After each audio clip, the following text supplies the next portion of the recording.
Welcome to Twale TV. Thank you. What is wrong with everybody regarding Ronaldo? Please tell me. What is wrong? I was watching Roy Keane having a go at Gary Neville and Floyd Hasselbank, former Chelsea striker, on Sky Sports podcast with over 5 million people watching, just trying to make sense to them. Ronaldo is not a normal player. We've told you. Roy Keane was saying the same thing we have said on this channel. And the same thing with Graham Souness. Having a go at Jordan and Jim White, telling them the same thing we have been saying. Okay, so we know we're right here. Ronaldo has done nothing wrong. Okay, if you're a Man U fan and you're disappointed, then you don't know Ronaldo, then you don't know football. Okay, now look at the scenario. The guy was available just over a season ago. We all know this guy wanted to go to Man City. He's been rumored. Okay, there's no smoke without fire, they said. Okay, he was meant to go to Man City. And then some hierarchy from Man U intervened. They lobbied. Probably the likes of Sir Alex Ferguson and the likes. They lobbied. And they told him, say, listen, you can't go to our fiercest rival. Don't spoil your reputation. Don't spoil your legendary. And he came to Man U for that reason. He played 30 games. Under Ole Gunnar Solskjaer, he scored 18 goals. And the guy made it clear. We all saw it. He made it clear, I want to leave. Because he can see the madness and the drama. All the different managers, as far as he's concerned, all these managers are mediocre managers. He listened to Ralf Rangnick. He listened to all this stuff. You don't even know what Ronaldo has gone through. Somebody of such caliber. A reputable captain sitting in a dressing room listening to Harry Maguire lecturing or giving inspirational speech, or even listening to Ole Gunnar Solskjaer giving inspirational speech. He is a mini god. We have said it. Okay? So, and then he went to Man U. You messed up your organization at his detriment. He wanted to play football. He told you. And then you brought in a guy that felt, okay, I am high-paced, fast kind of game. You haven't got the energy to run up and down the pitch. Fair enough. You're saying that to yourself. Ronaldo can do all those things, but maybe for 60, 70 minutes. Who cares? Playing for 60, 70 minutes, let him get you a goal or two. That's what is best for right now. If he's in, American League or China or anywhere else, he will play 90 minutes. He will play 120 minutes. But Premier League, we all know the physicality and the speed. So obviously at 37, he can't be doing 90 minutes every week. We understand that. So what could have gone wrong? What was the arrangement between Ronaldo and the Glazer owners? Or arrangement between Ronaldo and Mr. Ten Hag for making him stay? Because he said it. During the transfer window, we all heard him. He made a statement. He wanted to leave. You convinced him to stay. You must have said something to convince him to stay. And I'm sure it's not money. Because Ronaldo doesn't need money. We've said that several times. Ronaldo doesn't need money. He controls his franchise. He takes it anywhere he goes. No club on this planet can make anything close to what Ronaldo commands in endorsement. So he is a mini god. Especially with his mentality. This is a 37-year-old with the same hunger of a 20-year-old who is angry, who wanted to be there to do everything. You don't find that in a 37-year-old. Look at his records. 700 club goals. Come on. The guy you just have to let him be. One thing Gary Neville said that I agreed with him. He said, he was referring to Roy Keane. He said, Roy, you are a different kind of a player. You're fierce. You're this. Likewise, Ronaldo. You don't take second best. You are aggressive. Your passion is driven, and you can't help it. So you can, have a reason to think, okay, yeah, maybe Ronaldo is not wrong, but he shouldn't have walked off. No, excuse me. You have walked up on the agreement you made with him, because if the guy had been playing as agreed, he wouldn't do all those. And I'm sure Ronaldo, if he had a chance to speak, people would know the truth. But he can't do that. Maybe obviously due to contract restrictions. But eventually, when he leaves Manchester United, we will hear the truth. And you will know that we are right on this channel. We are right. Because they must have told him something for him to stay. And then they must have fallen back on the agreement. And that's why he walked off. How can Ronaldo sit on the bench when you're playing one of the best games? You're playing Man City. You're being whooped 6-0. You didn't bring him on. You wanted to bring him on for some stupid minutes. And then come against Tottenham, you're losing. Oh, sorry. Yeah, it was against Tottenham. They wanted to bring him on.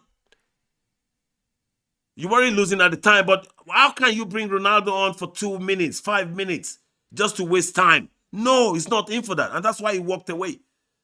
They wanted him to come on. He said, no, I'm not coming on. He's really cheesed off. So now he's playing with the junior team. I believe he will be out of that place very soon. Because if what we said in the last podcast, that I can't see Ronaldo training with the junior team for weeks, when the World Cup is only 4 weeks away. He will turn messier. He would have a go at them. He will walk away. He doesn't even need to tell them. Okay, he's given them a hint during the beginning of the season. He gave them a hint that, excuse me, I am in control of my destiny. I can go anywhere to play. So at my age, I want to play. That's why he did not turn up for the preseason. He was telling them, I'm ready to leave. And you convinced them to stay. So you deal with the mess, Manchester United. Enough of that. I hope I don't come back to this Ronaldo topic again. Because the guy hasn't done anything wrong. End of story. Okay? Man, you check yourselves. Come on, man. Come back again. We're coming back with the Arsenal draw. There's something we want to touch base on, but please do come back for that. Thank you. Catch back with you in a bit. Thank you. Ciao.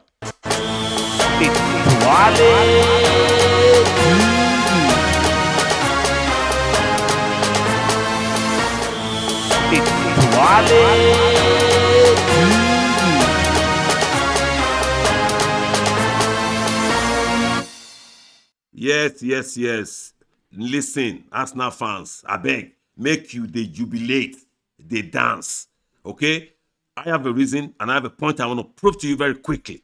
Now, when Arsenal drew their last game against Southampton, okay, they had a couple of chances. They could have won the game. But because it was a draw, away game, please go back and watch that clip. The post-game clip of Arteta walking away from the pitch. Look at the anger. Look at the anger on his face. Look at he looks so angry. He looks so angry. I can't even imagine what he must have said in the dressing room to those guys. And that's for getting a draw. That is a sign of a manager who wants to win the title. Okay? A lot of people are underestimating them because of Man City's dominance. Of course, I was one of those people, and I am still one of those people because Manchester City have got a strength in depth that Arsenal haven't got. So we have to be honest. Okay?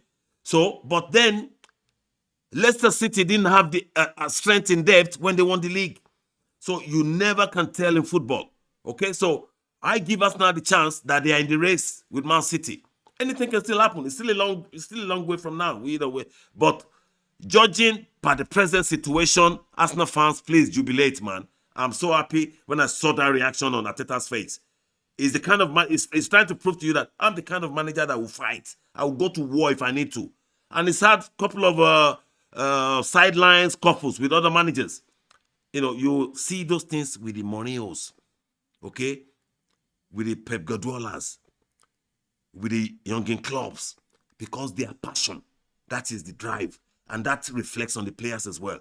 Okay, so Arsenal fans, I be Chelsea, you know, I'm Chelsea, and I'm happy, you know, the way we're going. Slowly but surely is our case. But you have had time to build under Arteta, and you should jubilate. You should applaud the guy. Okay, you can tell he's in charge. He does whatever he wants to do with the team. Unlike most of these big clubs, all these top clubs, they put a manager with little experience in place and they dictate and they interfere with the affairs of the team. Arteta is in charge. We all know that from how he disposed Arteta. From how he disposed Aubameyang, a top prolific striker, their captain. The owners gave him that power to dispose Aubameyang. So he is in charge. You should be glad. That's not, please. I'm not jealous. Oh. I'm happy where I do. Okay. Chelsea, we are very slow in our build-up to the challenge and to prove our stability because we're still not playing. We're still not. We're not. The team is not. They don't gel. There's something still missing. The chemistry is not yet established. You watch a team that is established, you see how the movement is from the back four to the midfield and to the attackers. They move very freely, but Chelsea, we haven't got that that fluent movement. We look disjointed. Disjointed. You see, they won't make like taboo. We look disjointed every now and then. And that's not a good sign because now we should be at full speed, okay, at full throttle, having a go with Arsenal and the cities, okay. Tottenham, but I don't rate them for the title. I see the title between Arsenal, Man City, and if any or either of them or both of them kind of just have like a bad spell longer than normal, and Chelsea are still going on, we have a chance as well. But for now, I can't say we have a chance compared to those two. So, Arsenal fans, I beg jubilate, Jerry. Because my main reason for bringing this point, when we drew against Brentford, our manager, as much as I like the guy, typical English gentleman, very nice to have an English gentleman at a top club in England, okay? Nice representation. But the guy said something in the phrase of, oh, I got 4 points out of 2 away games. You got 4 points out of 2 6-point away games. So does that mean you should jubilate and sound contented and sound, in public? Excuse me. Managers who are really passionate and crazily they won't settle for that. They won't even say it in public. They won't even settle for it. So the fact that Graham Potter settled for that 4 points out of 6. No! Top club, you have to win every game. Every game you have to win. And Ten Hag mentioned similar statement. He mentioned similar statement. Yes, we had a good game against, who did they play? And he said, yeah, it was a good game. Sometimes you lapse, so we shouldn't expect to do that every time. If a player says that in front of Sir Alex Ferguson, I could imagine, he will give him punch. Imagine. You can't make such statement as a player. Talk less of a manager. Anyways, enough of that. Let's catch up tomorrow, my people. Okay? Twale to all of you for watching and sharing. One particular guy, he shared the video and he said, he said I shared it. I said, thank you. You can tell that one, Nanija. All right, thank you. Love you lots. Let's catch up tomorrow. Have a lovely evening. Anyway, Chelsea just beat, we're qualified into the knockout stage. The 18th time in 19 years. Can you imagine? Champions League. 19 consecutive years we've qualified for the knockout stage. 18th time. Tonight, we've just beaten Salzburg 2-1. Good game, tough game. We didn't play our best, but we struggled. Okay, who cares? We won. See you tomorrow. Ciao.